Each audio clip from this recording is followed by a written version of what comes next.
This is an exercise entitled Compassionate Letter Writing. This is an opportunity for us to explore our compassionate voice, to use our compassionate voice as a way to connect with our goodness and to motivate ourselves. We recognize that connecting with our compassionate voice can be challenging emotionally, for as we know, when we practice compassion, it can remind us of the times in our life when compassion was absent from our experience. As we know as well, with our compassionate voice, we discover all of the places where we have previously been critical of ourselves. And so we take care of ourselves as we move through any practice, including this one of compassionate letter writing. And so, as always, we keep in mind the practices that keep us feeling safe, including supportive touch, a self-compassion break, affectionate breathing, or the stop practice, soles of our feet practice, or any other comforting or soothing practice that we can use in our activities of daily living to bring a sense of safety to ourselves in a moment when we need it. And so for this exercise, we are invited to take out a piece of paper and a pen. We find a comfortable position for ourselves, a place where we can allow our bodies to rest. We're invited to take a full, calm breath in, and as we breathe out, allowing our bodies to relax a little more as we begin the practice. Think about a behavior that you express in your life that is one that causes you difficulty or makes you feel ashamed or insecure. Something in yourself that makes you feel like you are not good enough. This could be something related to your personality, daily living, abilities, a relationship, any part of your life that is challenging for you, that makes you feel sad or embarrassed or angry. It's important that we choose a behavior or a quality that is potentially changeable. Examples of this may be that you feel you procrastinate too much, or you might say to yourself, I don't exercise enough. You might say, I get impatient and am short with people, or that I'm too accommodating sometimes. We keep in mind that this letter is just for us, and so with complete honesty, I invite you to write down what behavior or quality or characteristic you have chosen that you would like to change, that you typically criticize yourself for, recognizing that it does cause problems for you. This behavior or characteristic causes some difficulty for you.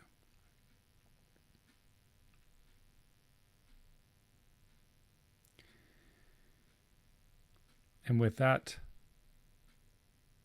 difficult behavior or characteristic written down, write down now what you typically say to yourself when you find yourself engaged in this behavior or when this characteristic, this quality in your life arises in you. How does your inner critic express itself? Perhaps there are unkind words that you use, or perhaps the tone of the voice you use with yourself is harsh. We remember the importance of both words and the tone of those words. How do you express your inner critic in those difficult moments?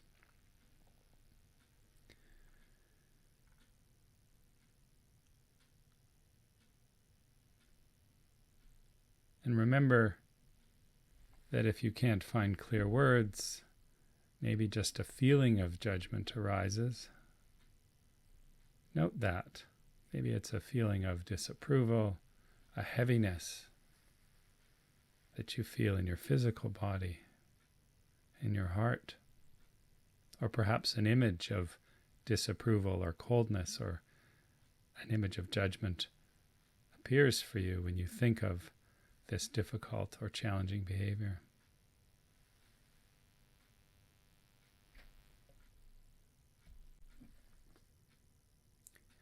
Perhaps you take on a physical posture, a closed posture, or perhaps a critical attitude expresses itself within you. Take a moment to write down how your inner critic presents itself.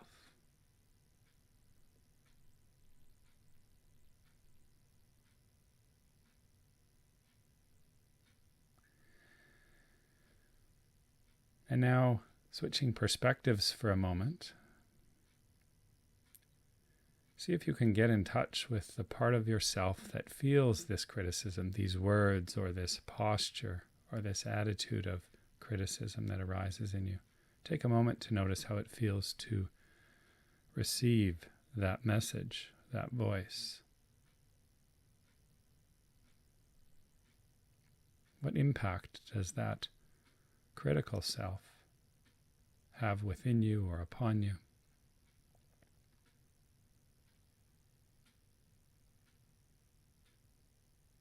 And as you empathize with yourself, with the part of yourself that is feeling that criticism, see if you can give yourself compassion for how hard it is to be the recipient of those expressions of the critical voice within you. See if you can take a sympathetic moment for yourself, perhaps simply validating how that feels, saying to yourself, that's harsh, or this hurts.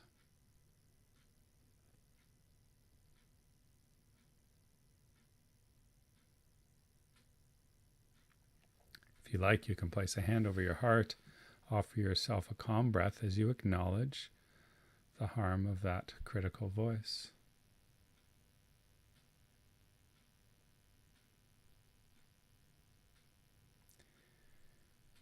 And now I invite you to turn towards that part of yourself, that inner critic, with interest and curiosity. And reflect for a moment why it may be that that criticism has gone on for so long. Consider how your inner critic may be trying to protect you in some way, to keep you safe in some way from a danger, or to help you in some way, even if the end result has been unproductive. Why might that critical voice exist for you? And if you can identify a reason for that voice, a motivation for that voice, write that down now.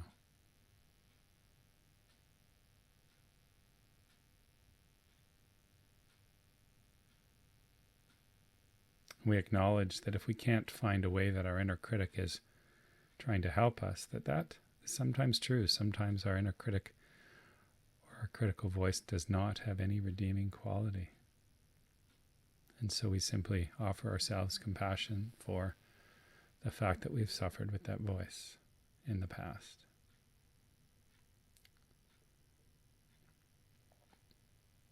If you did identify a way in which your critical voice has been trying to help you, keep you safe, protect you, see if you can acknowledge the efforts of your critical voice.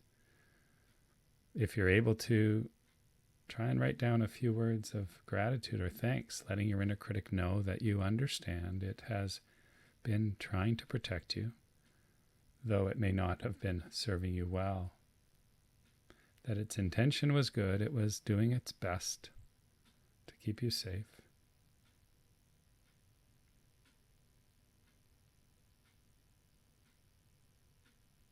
Even though it may not be serving you now, with gratitude we can acknowledge the good intention of that critical voice.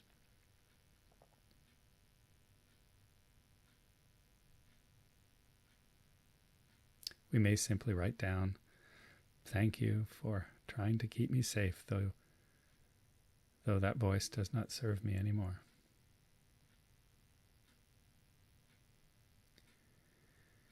And now that your critical voice has been heard, see if you can make some space in this moment for another voice, for your compassionate self, your inner compassionate voice. This part of you is wise, recognizes how the behavior that you're struggling with is causing you harm. This compassionate voice is wise and also wants you to change, but for very different reasons.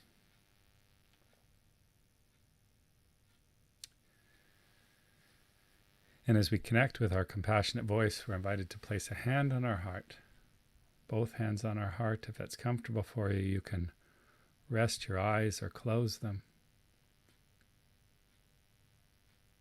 As we feel the warmth of our hand, resting in this moment, we reflect again on that behavior that we are struggling with.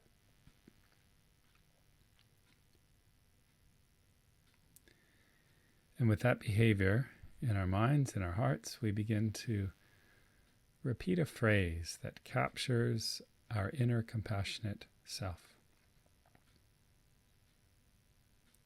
Examples of a phrase may be, "I care about you and I don't want you to suffer. That's why I'd like to help you make a change." Your compassionate voice may say the words, "I don't want you to hurt in this way. I'm here to support you." So as you think about that behavior that creates difficulty for you, or that quality or characteristic in you that creates a challenge for you, that creates some suffering, allow your compassionate voice to find words to offer you, to acknowledge how it feels, and to acknowledge its intention to be a support to you. What words are right for you?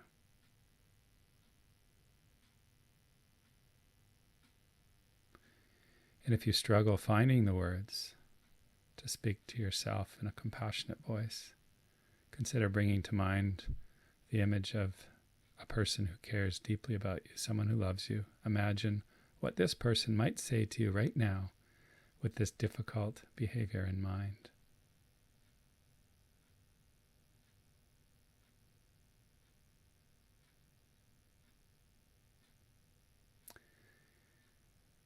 And now, gently and slowly open your eyes.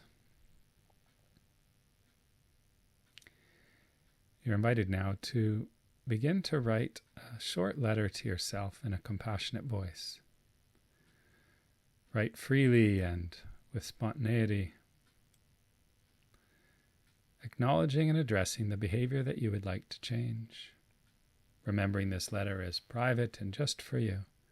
What emerges from your deepest feelings and hopes and wishes, from that voice that says, "I care about you and don't want you to suffer"? What words do you need to hear to help you make a change with respect to that behavior? And as you write your letter, if you struggle to find words, consider what words would flow from your heart, from your compassionate heart, if you were speaking to a dear friend who is struggling with the same issue you are struggling with. What words would your loved one need to hear with that difficult behavior in mind, with the hope for change in mind? Your inner compassionate voice may speak the words, "I care about you and I'm here to support you," or simply, "I'm here for you." And you can take a few minutes now to write, and when you complete your writing, you can place your letter aside, return to it in an hour or in a day, and read it again. You might choose to read your compassionate letter when that difficult behavior arises. Let yourself savor the feeling of being supported. And if you have difficulty, or you find you have difficulty today or on other days finding your compassionate words, that's okay too. It's important to remember that it's the intention that is most important. Eventually, as we practice, new habits will form, and our compassionate voice will become stronger, and it will remind us of our commitment to be more loving, compassionate, and kind with ourselves, to take care of ourselves in the same ways that we take care of others.